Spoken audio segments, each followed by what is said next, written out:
Sabi ko, gisingin mo ako ng alas 5.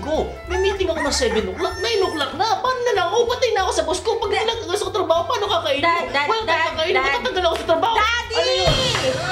Alam mo kasi, ang sarap ng tulog mo kanina. So, Bakit mo nahihiya ako gisingin ka. Bakit mo ginising? Pero Dad, gumawa naman ako ng paraan eh. Ha? Nag-iwan ako ng note sa may alarm clock mo. Dad, babe, anak. Gising na. Yes. So, dapat nagising ka ng 5. Ano? Sige na, ulit na. Tama, pick. Ito pa rin. Ano ba yun?